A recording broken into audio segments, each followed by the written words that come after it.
आप सबके चरणों में जय जोहार। मुझे कहा गया कि मैं आपको आपके बारे में बताऊं। ये कैसे हो सकता है कि कोई दूसरा आदमी आपके बारे में आपको बताएगा।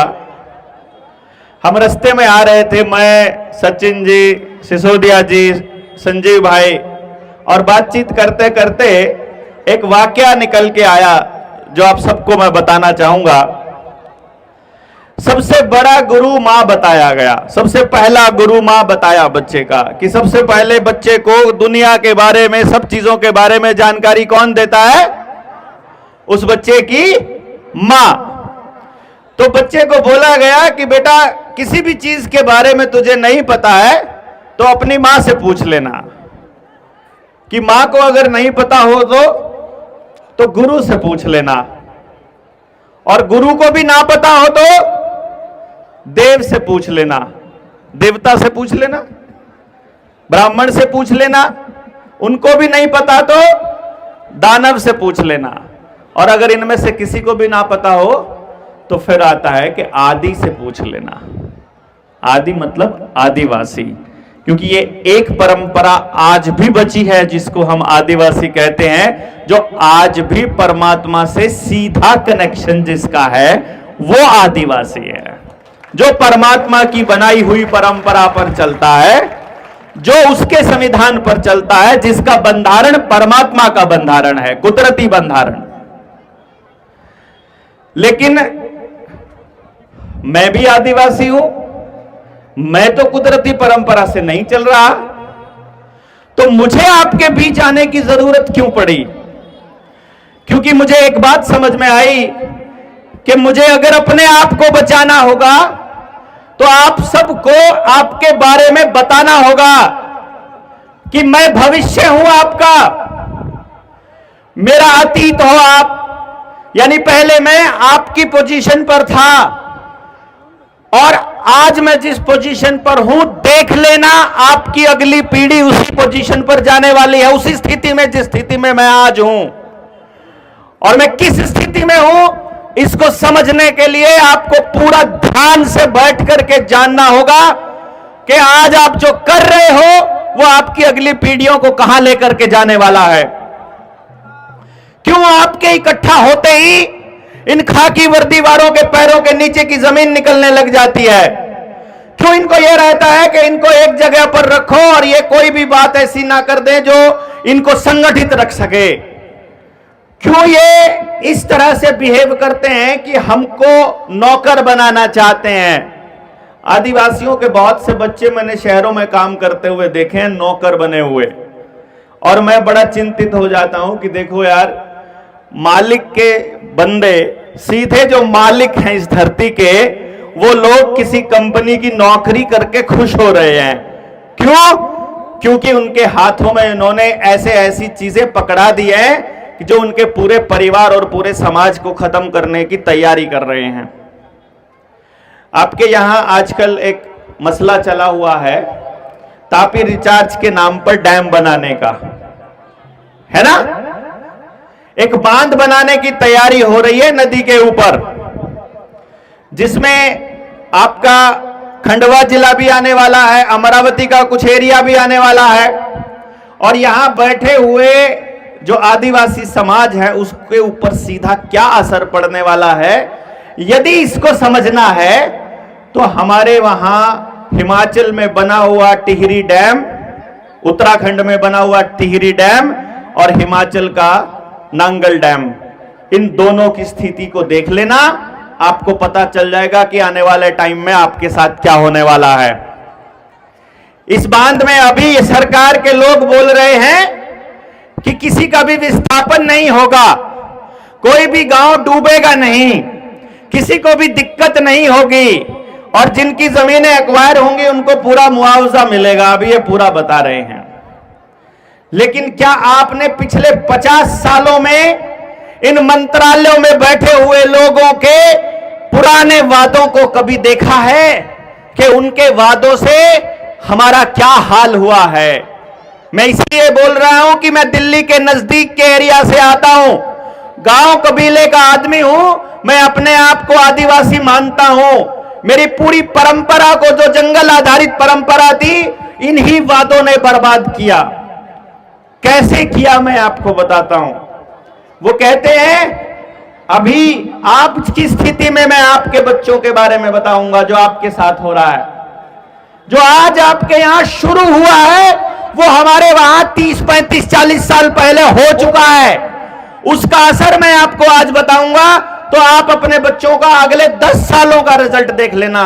क्योंकि मुझे 30-40 साल इसलिए कहने में लगे कि मुझे समझ ही नहीं आया था, मुझे समझाने वाला कोई नहीं था, क्योंकि किसी के पास इसके नतीजे नहीं थे। आज हमारे पास नतीजे हैं कि ये होने वाला है, और हमारे साथ जो 30-40 साल में हुआ वो आपके साथ अगले 10 साल में होगा। क्योंकि अब आपकी स्पीड बढ़ गई है। हमको तब एक जगह से दूसरी जगह जाने के लिए बैलगाड़ी का इस्तेमाल करना पड़ता था। आज आपके हर गांव में, हर घर में मैंने मोटरसाइकिल खड़ी देखी है। तब मुझे बातचीत को पहुंचाने के लिए आदमियों का सहारा लेना पड़ता था। आज मैं देख रहा हूं हर घर के अंदर ये देश की बर्बादी का सामान, जिसको आप मोबाइल कहते हो, ये पकड़ा दिया हमारे बच्चों को। देख रहे हो ना, आज आप सबके पास जानकारी पहुंचाने का पूरा सामान, इंतजाम अवेलेबल है। तो मैं जो आपको बताने जा रहा हूं वो आपके साथ हो रहा है या होने वाला है। मेरे गांव में किसी भी चीज के ऊपर एक सिंगल रुपया खर्च नहीं होता था, लेकिन इन लोगों ने कहा कि तुम्हारी ये जिंदगी अच्छी नहीं है, तुमको ये जिंदगी छोड़कर तरक्की वाली जिंदगी अपनानी चाहिए। हमने कहा तरक्की वाली जिंदगी कौन सी होती है? कि नहीं, ये जो जंगल आधारित व्यवस्था है ना, ये अच्छी व्यवस्था नहीं होती है, तुमको सरकार तुम्हें कुछ देने वाली है। तो उन्होंने सबसे पहले हमारी पैदावार बढ़ाने के लिए हमको कुछ यूरिया, पेस्टिसाइड, खाद, डीएपी और सब्सिडी के ऊपर दिया। उन्होंने कहा तुमको अपनी जेब से पैसा खर्च नहीं करना है, हम तुमको फ्री देंगे, फ्री। गांव के भोले भाले लोग थे। आप जैसे हर किसी के ऊपर भरोसा कर लेते हैं, क्योंकि जैसा हम खुद होते हैं वैसा ही हम दूसरे को समझते हैं। हम सारे अगर अंदर से सच्चे हैं, परमात्मा के ऊपर भरोसा करते हैं, परमात्मा की संतान मानते हैं, कुदरती बंधारण से चलते हैं, तो हम सब बातें सामने वाले की सच मान लेते हैं। हमने सोचा कि जो ये कह रहा है वो ठीक ही होगा। क्यों? क्योंकि सरकार ने वो बात बताने के लिए हमारे ही बीच का एक आदमी किराए पर लिया, जो आपका चाचा, आपका भाई, आपका भतीजा, आपका बेटा, या आप ही के पड़ोस का, आपके गांव का कोई प्रधान। ये काम आज के टाइम पर आपके बीच में चल रहे, आपके अफसरों के माध्यम से, आपके जो सरकारी नौकरी करते हैं उनके माध्यम से, आपके गांव में आंगनबाड़ी वाली बैठी है बहन, उसके माध्यम से, आशा वर्कर के माध्यम से, और स्कूल के मास्टर जी के माध्यम से बताई जाती है। जो आपको नहीं पता, आप मास्टर जी को बड़ा इंटेलिजेंट आदमी समझते हो, आप आशा वर्कर को ये सोचते हो कि ये सरकार का आदमी है, सरकार की लेडी है, तो ये ठीक कह रही होगी, लेकिन असलियत में वो ठीक गलत नहीं कह सकते। ये पुलिस कर्मचारी जितने भी हैं, ये जितने एसडीएम है, डीसी है, कलेक्टर है, ये सही और गलत नहीं बोल सकते। इनको जो ऊपर से आदेश होता है वही बोला जाएगा। आपके यहां पर कोरोना के टाइम पर इंजेक्शन लगे थे? लगे थे? किस किस ने लगवाए थे? जिसने लगवाए थे अपनी वसीयत लिखवा देना, अगले 2-4 साल में निपटने वाले हो। हां, क्योंकि शरीर में दर्द तो होना शुरू हो गया होगा। किस किस को तकलीफ चालू हो गई है शरीरों में? हाथ खड़ा करके बताओ। ये वो लोग हैं जिनको तकलीफ चालू हो चुकी है, और इनको आंगनबाड़ी वर्कर ने बोला आप इंजेक्शन लगवाने को, आशा वर्कर ने बोला, स्कूल के मास्टर ने बोला, गांव के प्रधान ने बोला, पुलिस वाले ने बोला, डॉक्टर ने बोला, इन सब ने बोला ना, और उन आपने भरोसा कर लिया। आपने सोचा ठीक कह रहा होगा, और अब पूरा शरीर खत्म हो रहा है। नया नौजवान ने, किसी ने लगवाया, संतान पैदा नहीं कर पा रहे शादी होने के बाद, घुटनों में दर्द, कंधों में दर्द, पेट में इंफेक्शन, पूरा हार्ट अटैक, कभी भी बैठा खाना खा रहा है गिर गया, चल रहा है चलते चलते गिर गया, शादी में डीजे की आवाज पे गिर गया, वरमाला पहनाते हुए गिर गया, चल रहा है सड़क पे चलते चलते, काम करते करते, लिखते लिखते, कैसे जा रहा है कुछ नहीं पता। किसने किया ये काम? आपके पड़ोस में सरकार की हिदायत पर कुछ भी बोलने वाले आदमी ने।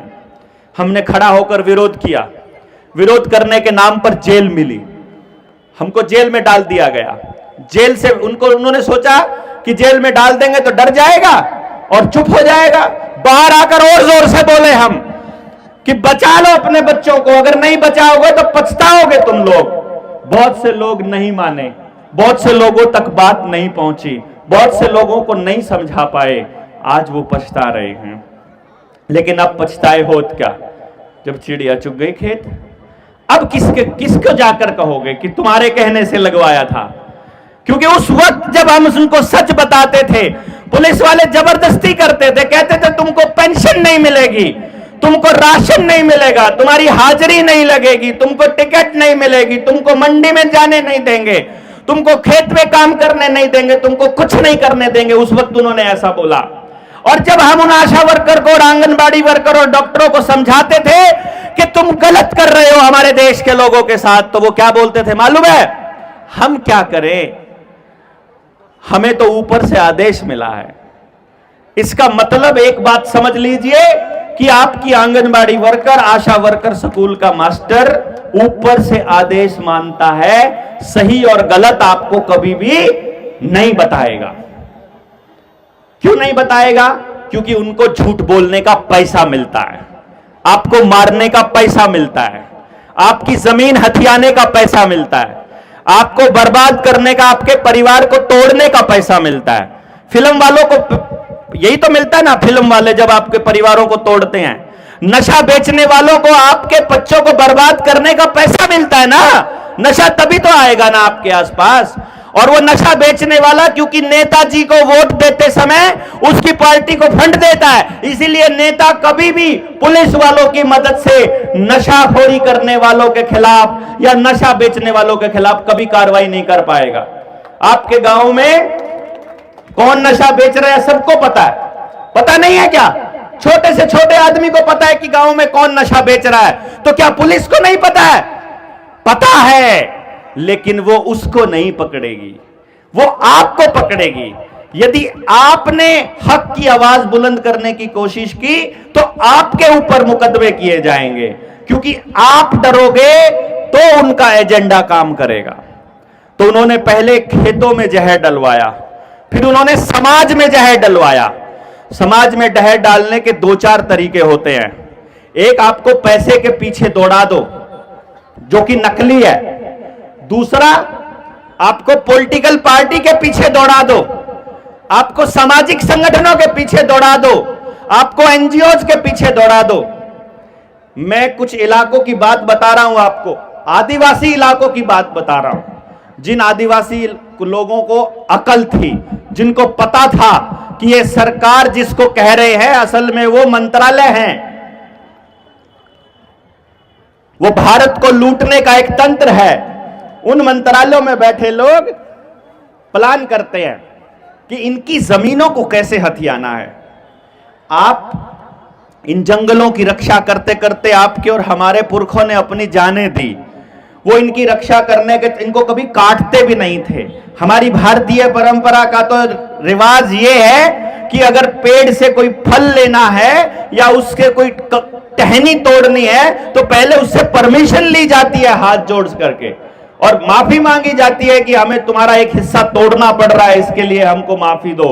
और ये पूरे के पूरे जंगलों के ऊपर ऐसे आरे चलाते हैं कि रातों रात लाखों पेड़ कट के हजारों एकड़ की भूमि को बंजर बना देते हैं, उसको खाली कर देते हैं, और हम लोग खड़े खड़े देखते रह जाते हैं।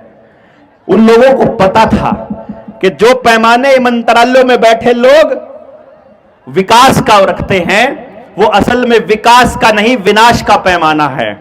अगर आपके पैरों के नीचे से जमीन निकल जाए, अगर आपसे जंगल छीन लिया जाए और पानी के ऊपर इनका अधिकार हो जाए तो आप ऐसे चुटकियों में गुलाम हो जाओगे इनके। हम हैं वहां इनके गुलाम, हम हैं। इसलिए बता रहा हूं मैं आपको हमारे गांव में अपना कुआं, अपना तालाब, अपनी नहर हुआ करती थी। हर गांव के पास अपना पानी का इंतजाम हुआ करता था। हमारे पुरखों ने हमारी रिहाइश इस तरीके से तय की हुई थी कि हम नदी के आसपास या पानी के आसपास अपनी रिहाइश तय करते थे। लेकिन इन्होंने क्या खेल खेला, ये कहने लगे कि नदी में कभी कभी बाढ़ आ जाती है, इसीलिए हम बांध बना लेते हैं। इन्होंने बांध बना लिए, इतने बड़े बड़े बांध बना लिए, इतना पानी इकट्ठा कर लिया, इतना पानी इकट्ठा कर लिया।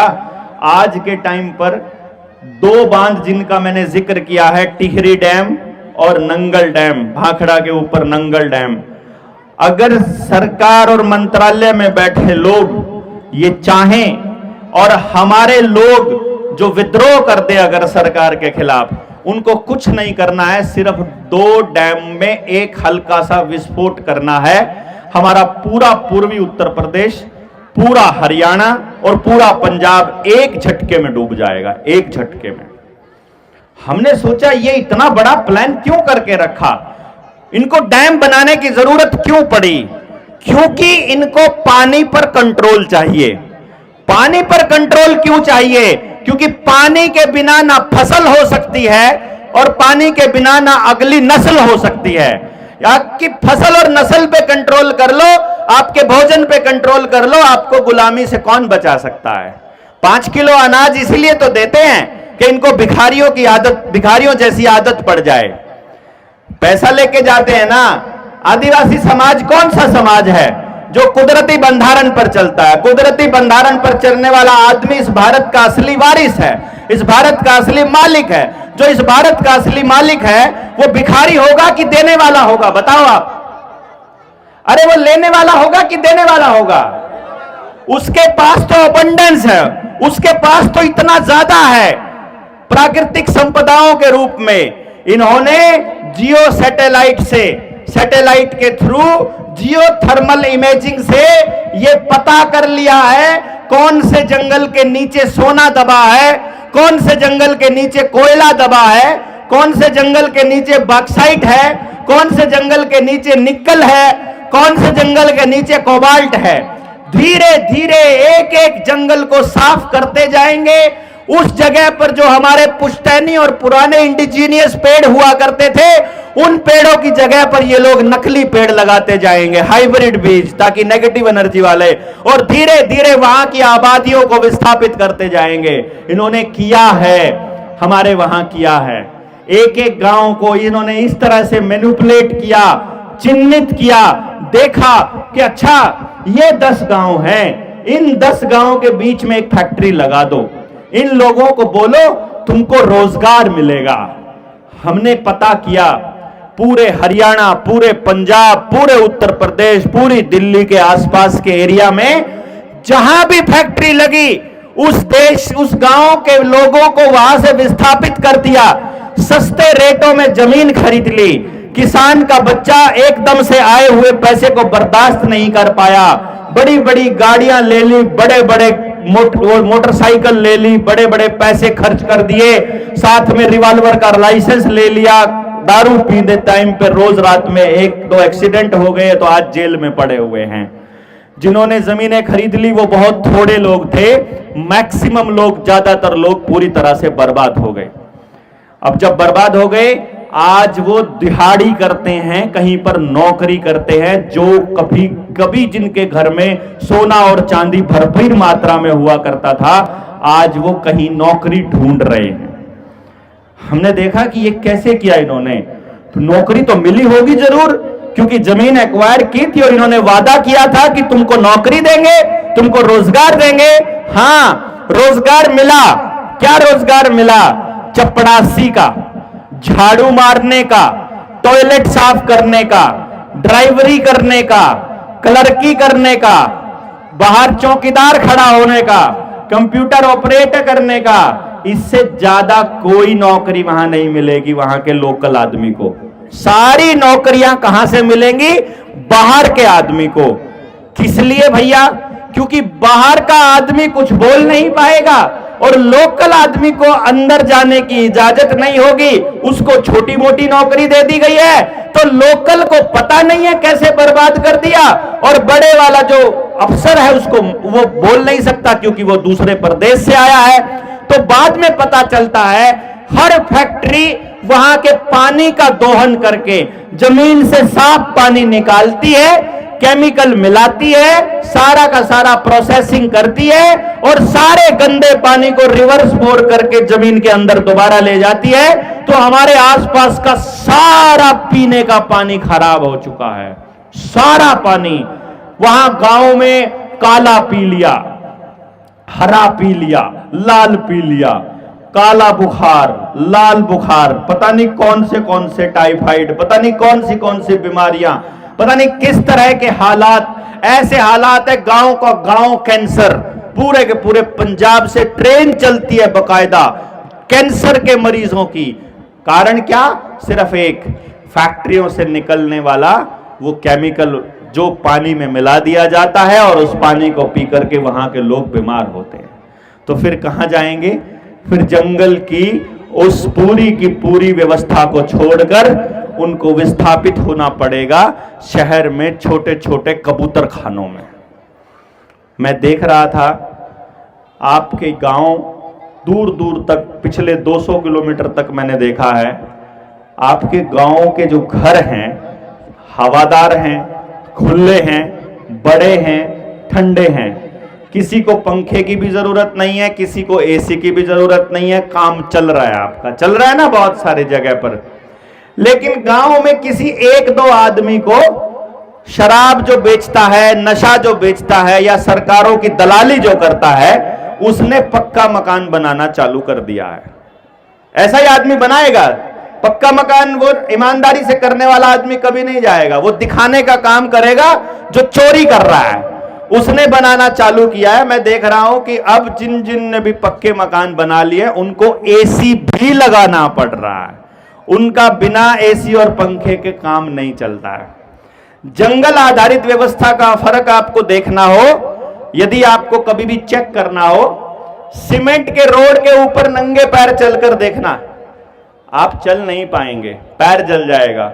वहीं उसी सड़क के साथ में अगर कोई काली सड़क हो दूसरी, सीमेंट से दूसरी, वो कम गर्म होगी। साथ में कोई मिट्टी होगी उस सड़क के साइड वाली, वो कम गर्म होगी। उसके साथ में अगर घास होगी वो गर्म होगी ही नहीं, चाहे जितनी मर्जी धूप पड़ रही हो। और अगर आसपास पेड़ पौधे भी होंगे तो वहां ठंडक होगी। सेम जगह पर, उसी जगह पर अगर हमारे पास पेड़ पौधे हैं तो गर्मी नहीं होगी। तो इनका जो ग्लोबल वार्मिंग का एजेंडा और जो बकवास है वो पूरी तरह से झूठ साबित करने के लिए ये काफी है, अगर आप चेक कर लो तो। लेकिन नहीं, हमको बताएंगे नहीं, हमको झूठ बहकाया जाएगा। आपके बच्चों को गलत जानकारी देने के लिए मोबाइल पकड़ाया गया है। बाहर की दुनिया के बारे में जितना आपके बच्चों को नई नई चीजें लग रही है, ये नई नहीं है, ये पूरी तरह से बकवास और बर्बाद करने वाली चीजें हैं। अगर हम आपको मैं अगर अपने भविष्य के बारे में बताऊं, यानी आपके भविष्य के बारे में और अपने बारे में, मेरे गांव की बात बता रहा हूं और मेरे आसपास के गांव की बात बता रहा हूं, सबके बच्चे अपने मां बाप को छोड़कर या तो शहर जा रहे हैं या विदेश जा रहे हैं।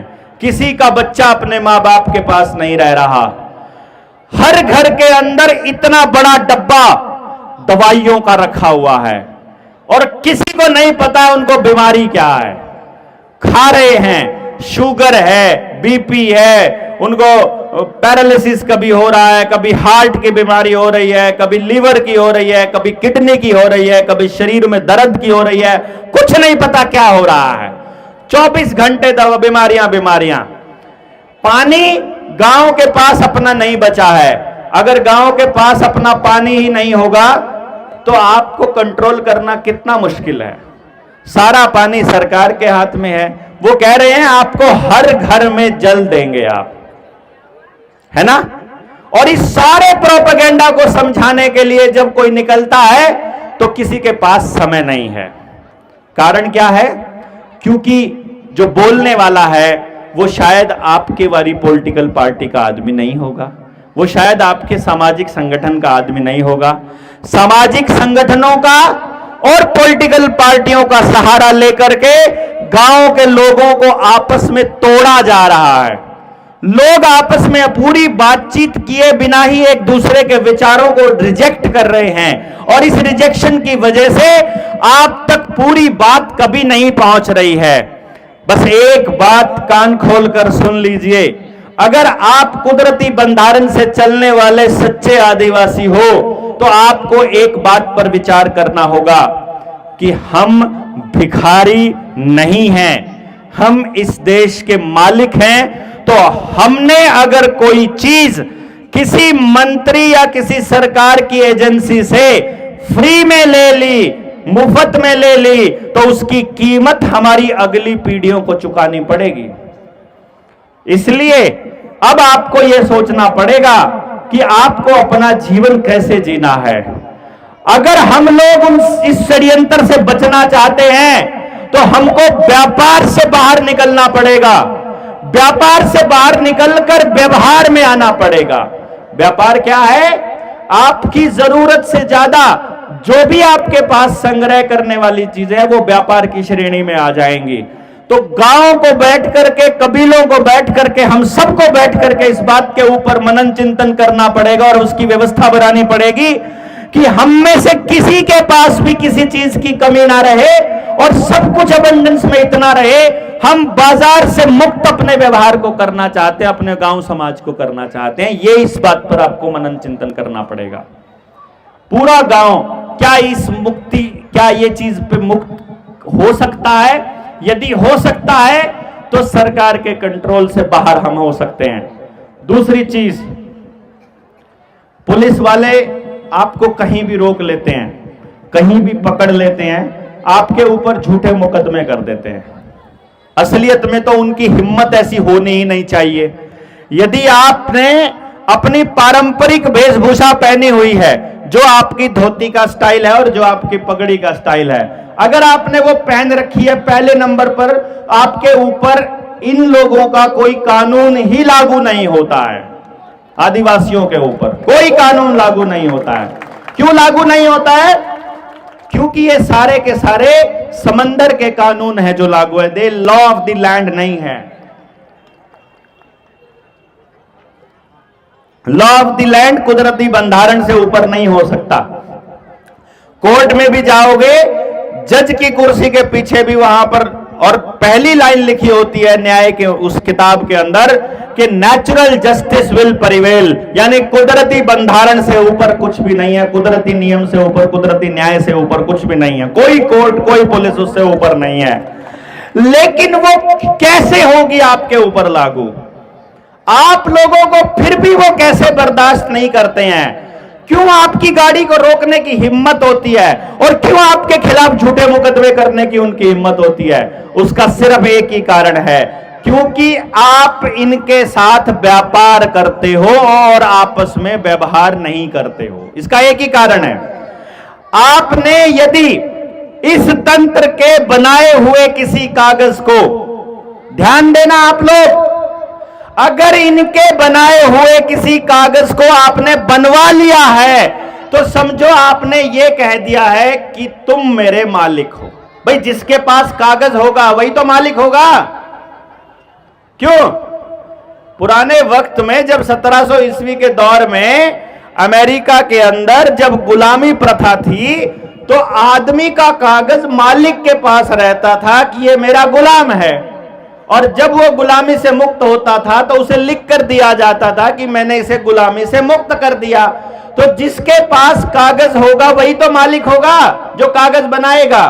तो अगर आपका ड्राइविंग लाइसेंस, आपका वोटर कार्ड, आपका राशन कार्ड, आपके दूसरे कार्ड, आधार कार्ड, अगर ये कोई और बना रहा है तो जो बना रहा है वो मालिक है कि जिसका कागज है वो मालिक है?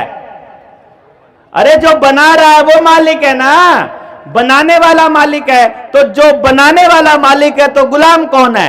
जिसका फोटो लगा हुआ है। यानी कि आपने अपनी गर्दन खुद इनके हाथों में दे रखी है। समझ गए? समझे कि नहीं समझे?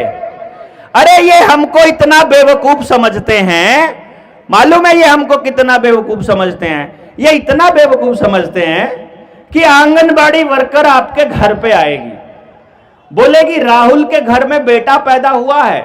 हाँ, राहुल पिता का नाम राहुल, मां का नाम सीमा, कुछ भी मतलब जो भी है, बच्चे का नाम क्या रखोगे? वो राहुल और राहुल की पत्नी बताएंगे, दोनों बताएंगे, वो बता दिया। अब बताओ भैया, उस बच्चे के बारे में, वो बच्चा कब पैदा हुआ, कहां पैदा हुआ, किसने बताया? राहुल के मां बाप ने बताया, लेकिन कागज कौन दे रहा है? कोई तीसरा। अरे जब हमने ही बताना है कि बच्चा किसका है, हमने ही बताना है कब पैदा हुआ, तो सर्टिफिकेट हम बना लेंगे ना अपने हाथ से। तुम्हारे सर्टिफिकेट की जरूरत क्या है? नहीं समझे? हमको गाड़ी चलानी आती है कि नहीं चलानी आती है, ये गाड़ी किसके पैसे से खरीदी गई है, ये गाड़ी किसकी है, इसका कागज कोई और बना के देता है, भला हमारा कागज नहीं चलता है। नहीं समझे? अरे भैया, हम अपने हाथों से अपनी आजादी इनके हाथों में गुलाम दे रहे हैं, अपनी लगाम इनके हाथों में दे रहे हैं। क्यों? क्योंकि हम सारे आपस में एक दूसरे से टूटे हुए हैं। एक ही कारण है, टूटे हुए हैं। इन्होंने हमको जातियों में बांट दिया। अभी हम यहां पर दो आदिवासी समाज खड़े हैं, है ना? कौन से? गोंडा, गोंड और कोरकू, दो ही जने रह रहे। अब गोंडों में भी ये आगे बांट देंगे आपको, फिर आगे बांट देंगे आपको, और फिर परिवार के हिसाब से बांट देंगे आपको। इनको बांटना है, इस लेवल पर बांट देना है कि जिस टाइम पे चुनाव की बारी आएगी तो नेताजी आपके घर में कहेंगे, अरे तुम्हारा आदमी तो पागल हो गया है, तुम हमको वोट देना। यानी वो घर में भी एक दूसरे को बांट देंगे, ये कह करके ये तुम्हारा तो क्यों जी। अब जब आपने वोट दे दिया तो मतलब क्या है उसका पता है? अगर आपने वोट कर दिया तो उसका मतलब है कि आपने अपनी सारी ताकत उस आदमी को दे दी जिसको वोट किया है या जो नेता बन गया है, और वो फिर आपके बिहाफ पर आपकी तरह से वो कहेगा कि हमको ताकत तुमने ही तो दी है तुमको लठ मारने की। सोच कर देखो, पुलिस वाले को लठ मारने का आदेश कौन देगा? उसका अफसर। उसका अफसर है, उसको किसने ऑर्डर दिया? उसके सबसे बड़े अफसर ने। सबसे बड़े अफसर को किसने ताकत दी? गृह मंत्रालय ने। गृह मंत्री को किसने बिठाया विधानसभा में वोट देकर? हमने। इसका मतलब यह हुआ कि पुलिस वाला जो भी आपके ऊपर अत्याचार कर रहा है, उसको अत्याचार करने की ताकत किसने दी है? हमने खुद दी है, क्योंकि हमको वो ताकत वापस लेनी नहीं आती है। आपके समाज में, हमारे समाज में, सब समाजों में एक जो सबसे बड़ी कमी जो मैं देख रहा हूं और हम सारे लोग देख रहे हैं, जनता सरकार मोर्चा के साथी जो घूमते हैं पूरे देश में, वो ये देख रहे हैं कि गांव के नौजवान पीढ़ी को समझाने वाला कोई नहीं है, ना ही तो समझाने के लिए किसी के पास समय है और ना ही समझने के लिए किसी के पास समय है। जब हम इस बात को समझाने के लिए निकलते हैं ना, 3 दिन लगते हैं षड्यंत्र के। ये जो चप्पल आपको पहना दिया इन लोगों ने, ये जो नए टाइप के कपड़े पहन के चलते हैं हम लोग, जो ये पैंट पहन रखी है ना ये इसने सचिन ने, इसको पता नहीं है ये क्या है, ये कितना बड़ा षड्यंत्र है, ये पता नहीं है इनको कि हमारे पुरखों ने धोती क्यों रखी थी और इन्होंने हमको पैंट क्यों पहनाई, और हमारे कुर्ते किस टाइप के बनते थे। अभी षड्यंत्र को भी अगर अभी समझाने लगूंगा तो 1 घंटा इसमें लग जाएगा। आपका खाना, मैं देख रहा हूं हमारे सारे आदिवासी समाज के जितने गांव हैं, हर गांव के पास एक दुकान है, और मैं देख रहा था अभी जब आ रहा था तो एक पापा ने एक पैकेट लिया 10 रुपए का और अपने बच्चे को खाने को दिया। वो कुरकुरे टाइप की कोई चीज थी, नमकीन सी थी। मैंने देखा ये क्यों दिया, मैंने पूछ लिया उससे, मैंने कहा तुमने इसे क्यों दिया? बोला ये मांग रहा था। मैंने कहा तुमको इस मालूम है इसके अंदर क्या है? बोला कि नहीं मालूम। तो फिर जब तुम्हें मालूम नहीं है तो तुम ऐसी चीज क्यों दे रहे हो कि जो मालूम नहीं है? किस कंपनी ने बनाया है, इसमें क्या क्या डला हुआ है, वो जो चीज उसमें डली है उसका क्या फायदा है, क्या नुकसान है, ये पता होना चाहिए ना हमको। कोई भी चीज अपने बच्चों को देने से पहले हमको किसी ने बताया ही नहीं है। फिर मैंने उसके ऊपर लिखा हुआ दिखाया, इसमें कॉटन सीड ऑयल है और इसकी वजह से अगली पीढ़ी नपुंसक हो रही है। यानी तुम बचपन से अपने बच्चों का सत्यानाश कर रहे हो। जो भी चीज आपके पास पैकेट में आ गई समझो वो आपको बर्बाद करेगी।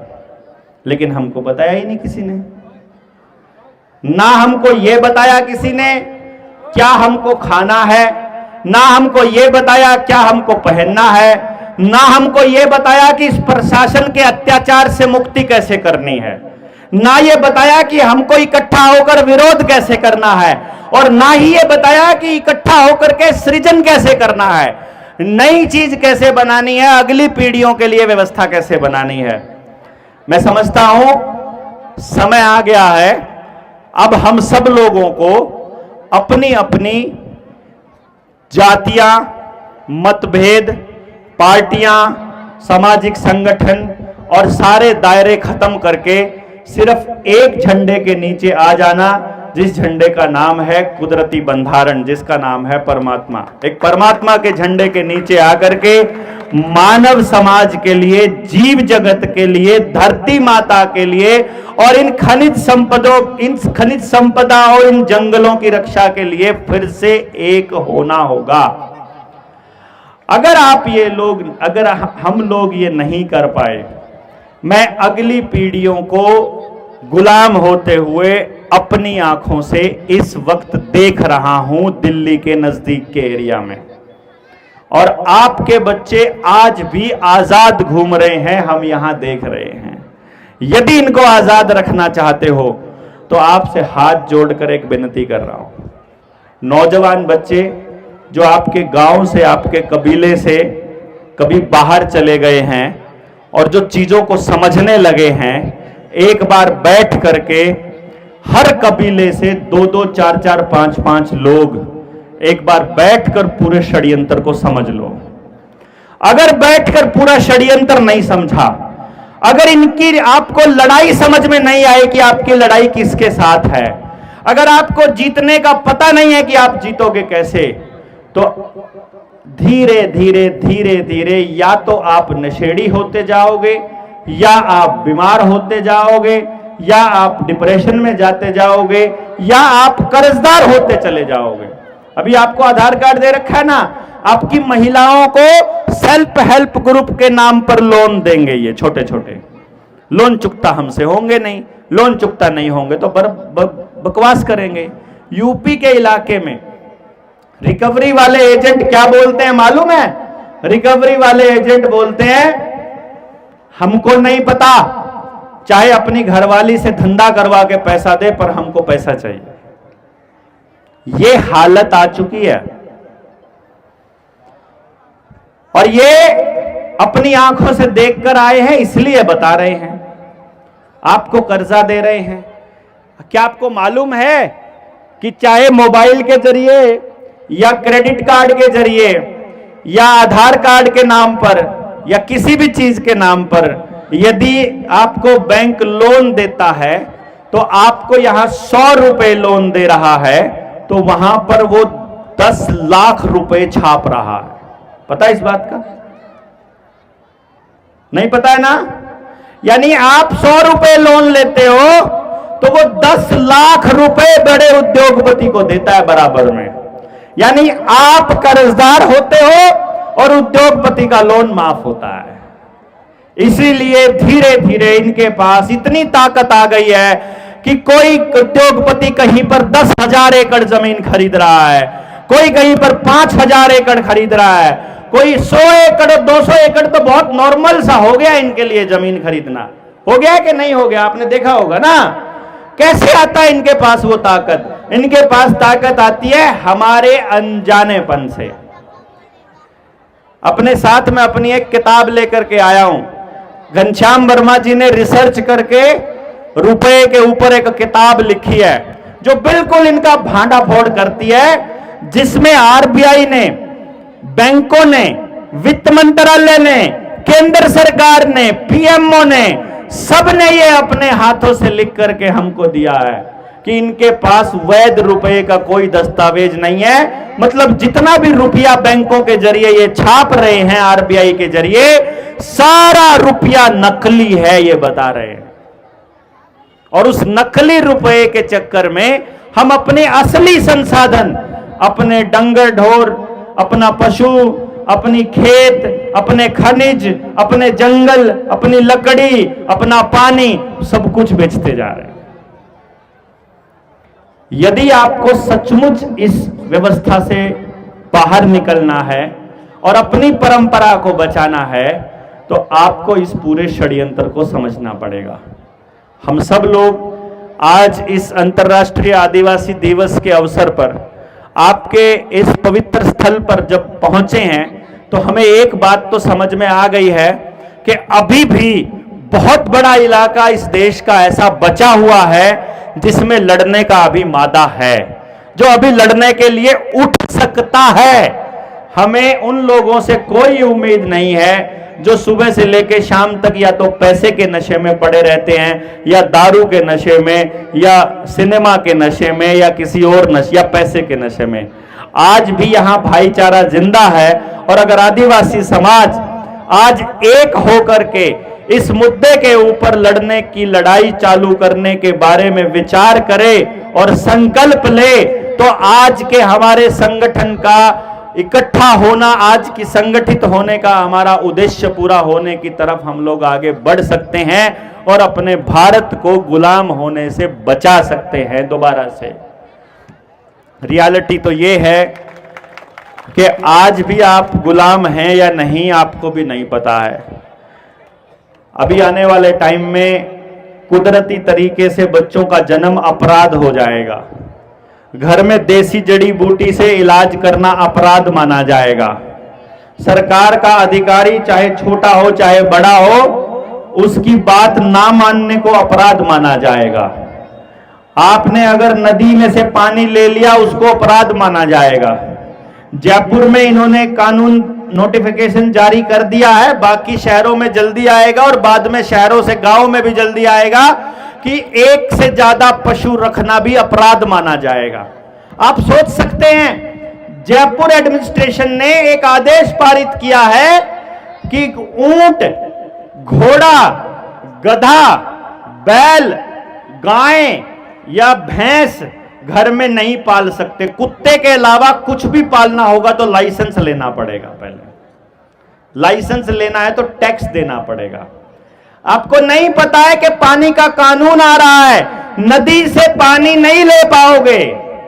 बीज के लिए कानून आ रहा है, अपना बीज आप नहीं बो पाओगे, आपको उनका दिया हुआ बीज लेना पड़ेगा। अगर ये साबित नहीं कर पाए बीज किस कंपनी से लेकर आए, पर्ची नहीं हुई, तो मुकदमा होगा, 3 साल की जेल होगी।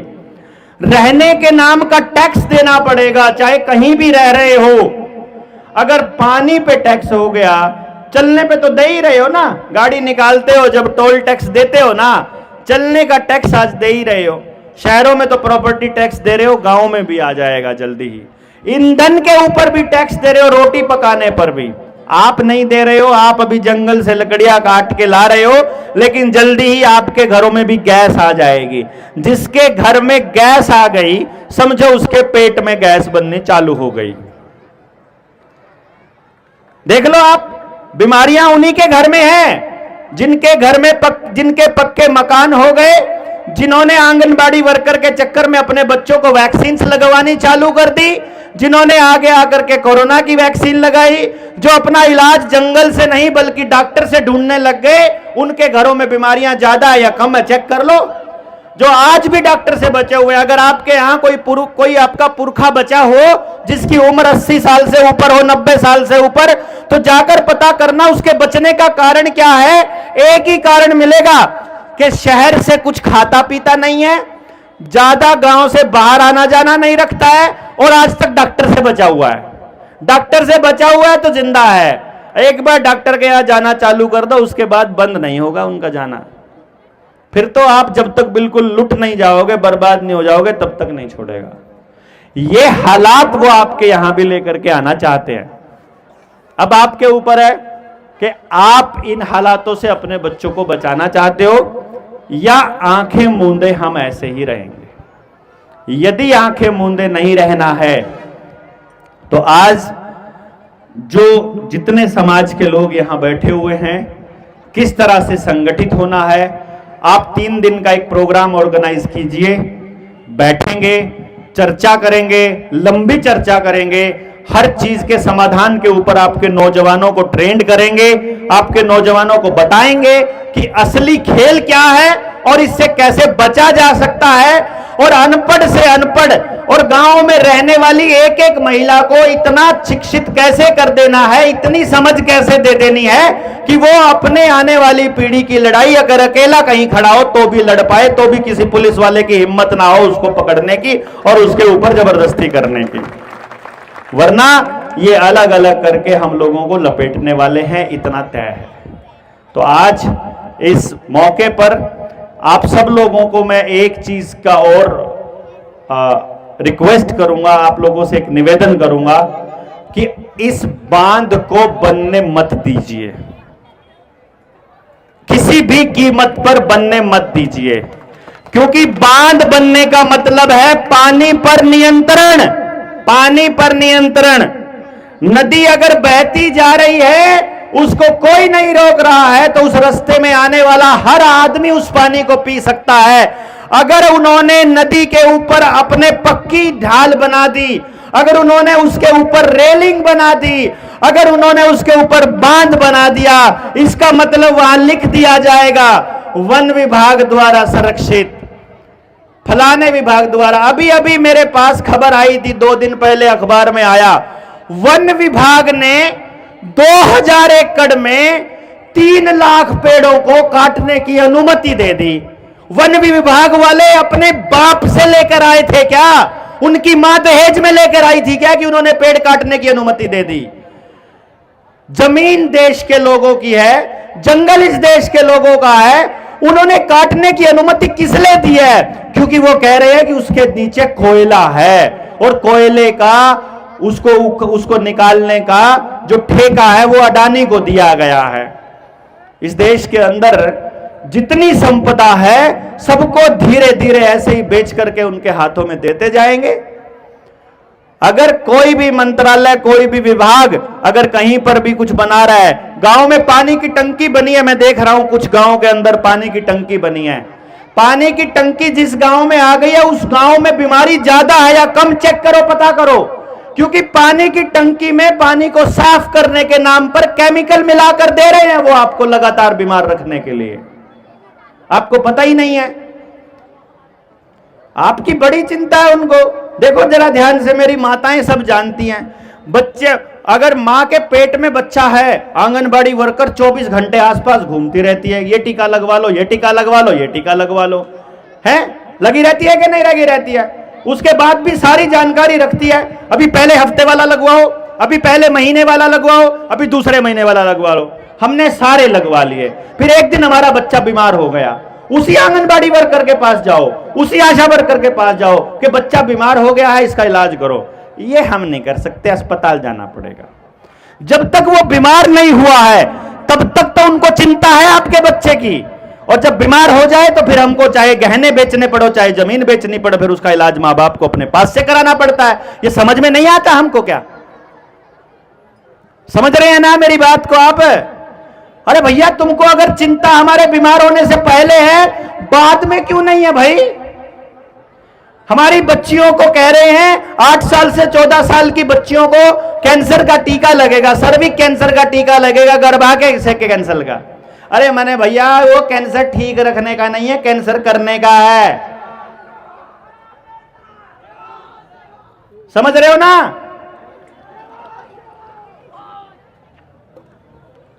और अगर आपको इसके बारे में पता करना है तो चेक करो, जिसके घर में कैंसर हो गया उसका इलाज सरकार फ्री में करती है क्या? बताओ ना, फ्री में करती है। यानी कैंसर होने से पहले टीका फ्री दिया जा रहा है, लेकिन कैंसर होने के बाद इलाज फ्री में नहीं कर रहे हैं। क्या बात है यार, ऐसा कैसे दोगला कैरेक्टर है इन लोगों का? कर्जा आपको सस्ते रेटों पर दिया जा रहा है कि आपकी तरक्की के लिए है, और जब जमीन गिरवी रख दी गई, उस जमीन की नीलामी हो रही है, मकान की नीलामी हो रही है, तब कहते हैं फिर लेने से पहले सोचना चाहिए था। सब्सिडी पर आपको पेस्टिसाइड और यूरिया डीएपी दिया जा रहा है, और पेस्टिसाइड यूरिया डीएपी जब आपने ले लिया, उसकी वजह से जो कैंसर हुआ, जो बीमारियां हुई, उसका उनको ठेका नहीं। वो कहते इसका इलाज अपने आप करवाओ। इसलिए यह समझना पड़ेगा हम सब लोगों को कि ये सब जो परियोजनाएं, जितनी भी लोक कल्याण के नाम पर परियोजना है, उसकी गहराई में जाकर देखोगे उसका फायदा किसको मिलता है, इसका पैसा किसको ट्रांसफर हो रहा है और कंट्रोल किसके पास है, ये चेक कर लेना। आपको पता चल जाएगा कि ये लोक कल्याण की है या उनके कल्याण की है। असल में वो हम सब लोगों को अपने ऊपर निर्भर करना चाहते हैं और हम वो अपने ऊपर नियंत्रण में रखना चाहते हैं। आपके ऊपर है। अगर हम लोग उस परमात्मा की संतान हैं और उस परमात्मा के बंधारण पर चलने वाले लोग हैं, मुझे यकीन है कि आपको ये बातें एकदम समझ में आ जाएंगी। और आने वाले टाइम में हम गांवों में लोगों को संगठित रखने का, कि ठीक है यार, तुम 5 साल किसी पार्टी के नेता रहो, तुम 5 साल किसी पार्टी के पालतू रहो, तुम 5 साल किसी पार्टी के समर्थन में रहो, किसी के विरोध में रहो, कोई फर्क नहीं पड़ता। वोट डाल दिया, वोट डालने के बाद तो गांव का आदमी बन जाओ। अब तो गांव के अंदर जो चल रहा है उसके ऊपर बैठ करके चर्चा कर लो, अब तो पूरे षड्यंत्र को समझ लो। तो आप सब लोग इकट्ठे होकर के इस पूरी की पूरी मुहिम में आगे बढ़ेंगे और आने वाली पीढ़ियों को बचाएंगे, ऐसी मेरी कामना है। एक बार जोर से बता देंगे कि जय जोहार का नारा है, जय जोहार का नारा है, जय जोहार।